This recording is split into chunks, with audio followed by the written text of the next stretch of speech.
Boss, ang issue daw, nag-promise ka ng scholarship sa kanila tapos nalaman nila, di pala bayad, pero sa'yo mo bayad na. Hindi lamang tuition for one sem ang binayaran ko at ang babayaran ko. Na bayad na yung scholarship namin, which is hindi pa talaga. That sounds caliber. Hi everyone! Ang dalawang babae na ito ay tila nabiktima ng matamis na salita ni Norman Yenidoro. Dahil ang scholarship puno na ipinagyayabang ni Norman Yenidoro ay hindi naman pala totoo. Sa video na ito ay panoorin natin ang pagdadahilan ni Norman Yenidoro nang mabisto ang kanyang pekeng scholarship puno. Panoorin natin ang video na ito.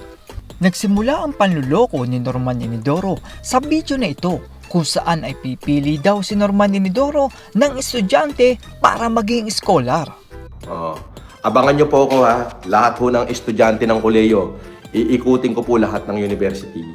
By this late January, simulan ko po, iikutin ko po lahat ng university at pipili po kami ng 5. Napili ang dalawang estudyante na ito sa pangakong babayaran ng kanilang tuition bilang scholar kapalit ng pagiging videographer at video editor ni Norman Yenidoro. Well, sinabi niya po sa video or live saying na bayad na yung scholarship namin, which is hindi pa talaga. Wala pa po. Scholarship, kapalit nun is kami yung magiging videographer niya habang walang pasok, which is Saturday and Sunday. Narinig natin na hindi pa pala binabayaran ang tuition ng dalawang estudyante. Pero sa video na ito ni Norman Yenidoro ay ipinagyayabang niya na bayad na hindi lamang ang tuition kundi ang buong semester. Sila yung ating videographer at part ng Team Caliber. Sila rin yung dalawang unang beneficiaryo na sinasabi kong pag naglipot ako at subscriber kita at kinalabit kita, babayaran ko yung tuition mo. Well, hindi lamang tuition for one sem ang binayaran ko at ang babayaran ko.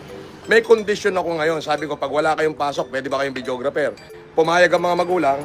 So, hindi lang tuition, kundi full scholarship sila ng Team Caliber. Yan ay dahil sa tulong ninyo, lalo na kayo, ang mga palipaders dyan. Ginamit naman ni Norman Yenidoro ang dalawang estudyante para magpasalamat at makakuha ng mga palipad. Mag-thank you kayo sa mga super chatter. Thank you po sa inyo lahat. Ayan. Sa mga super chatter kanyo.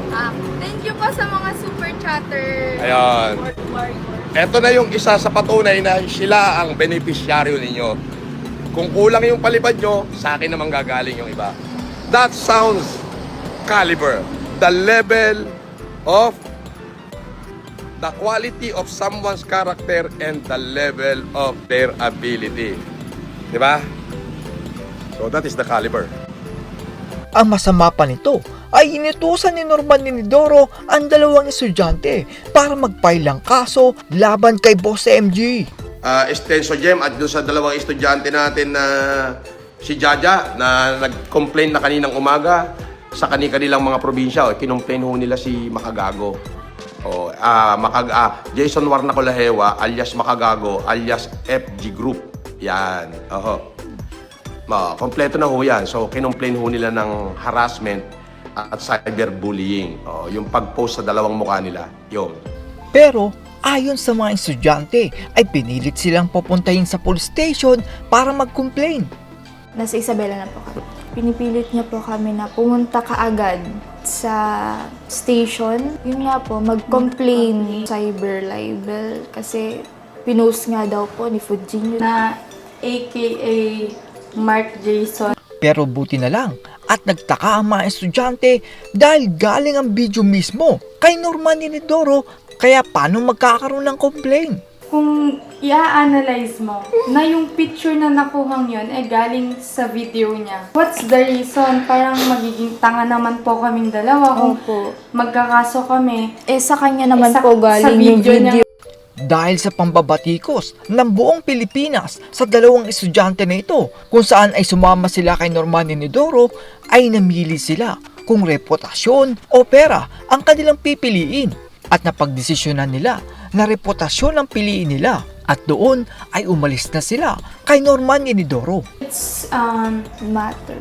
it's the matter of saving our reputation as a student or choosing the the money. money. And we both choose to save our reputation. Yun po yung mahalaga sa amin ngayon. Binalak pa pala ni Norman Inidoro na gumawa ng troll farm, pero buti na lang at nagdesisyon ang dalawang estudyante na umalis na. Bago tayo umuwi, yung remember the phone na sinasabi niya na maghanap pa kami ng students na kasama namin na sasagutin din yung tuition fee and also may 10K na allowance per month. Gagawin is bibigyan kami ng tagi-isang phone wherein gagawa kami ng fake accounts or dummy accounts. Pinagsisihan naman ng dalawang estudyante ang pagsama nila kay Norman Inidoro at inamin nila na nagkamali sila. At sa lahat po ng mga Pilipino ay bigyan po natin ng ikalawang pagkakataon ang dalawang estudyante na ito dahil mga bata pa lamang sila at hindi naman nila akalain na masama si Norman Inidoro. So, hi everyone, this is Walborga Macanas again. And just to clarify things nga, inaamin namin na sa mga actions and decisions namin na pagsama, nagkamali kami doon, yes. And just to clear our names, gusto kong malaman nyo na pinagsisisihan namin yung pagsama namin dahil kung alam lang namin na mapapasama kami, hindi naman talaga namin gagawin.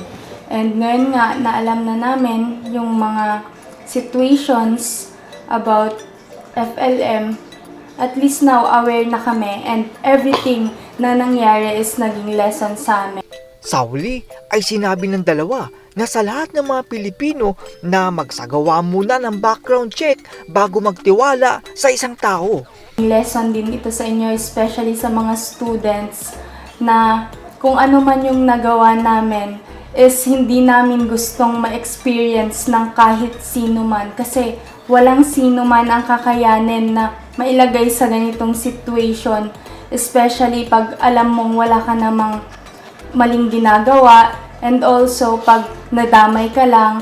And yung mga pagsama-sama natin, dapat maging aware tayo doon and let's do background checking first. Yun yung pinaka-important na lesson not only for us but also for you guys. Nagsinungaling naman si Norman Inidoro at sinabing noon niya lang daw nakilala ang dalawang estudyante. Ang daming dahilan pag nahuhuli si Norman Inidoro.